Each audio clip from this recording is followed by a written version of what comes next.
Hi and welcome back.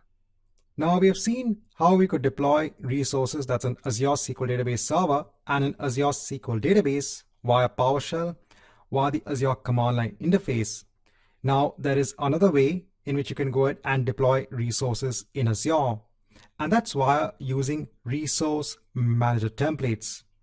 Now to go ahead and showcase an example on how you can go about doing this, let's go ahead and create a new resource. And over here, let me go ahead and use template or search for template.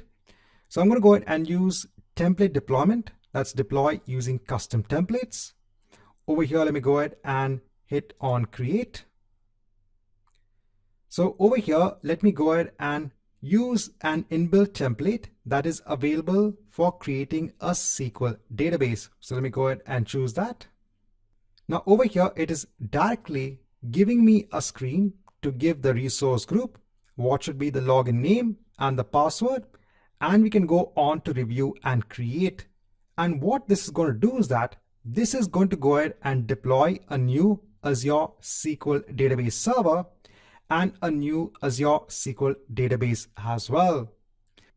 So how is it actually going to go ahead and do this deployment? Well, this deployment is being done via the means of a template.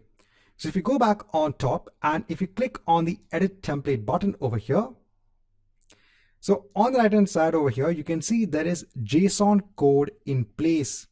So this is known as infrastructure as code. So there is also the facility to take this code, submit it onto Azure, and then Azure, based on this code, will actually go ahead and deploy resources in Azure. One of the biggest advantages of having, this option of deploying resources as code is that you can go ahead and reuse this code. So you can go ahead and, reuse this code in different environments. For example, in your test environment, in your staging environment, you can go ahead and version control this code. So there are a lot of advantages when it comes to the reusability of this code for deployment of resources. Now again, there is a particular language when it comes to ARM template, and when it comes to defining this template. So for example, if I just go ahead and scroll down, so there is a separate resources section over here. This resource section actually defines what are the resources that are going to be deployed via this resource manager template. Over here in the type, it's mentioning that it's going to go ahead and deploy a Microsoft SQL server. So again, we don't have to go into the details of this code, just letting you know this is another option that is available when it comes to deployment of resources in Azure. So I can go ahead and hit on save. So over here, I can go ahead and mention my resource group again. I can just go ahead and quickly give some details for the administrator login. Let me go ahead on to review and create. And let's go ahead and hit on create. Let's come back once the deployment is complete. Now, once the deployment is complete, if I go on to my SQL databases now, so over here, I should be seeing now a new database in place.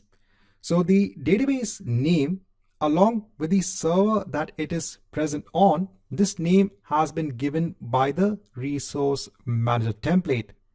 Now please know that you can also go ahead and specify your own name when it comes to the Azure SQL database and the Azure SQL database server as well. There is a lot of flexibility when it comes to that manager template. So there's a lot that you can actually specify to customize the template itself.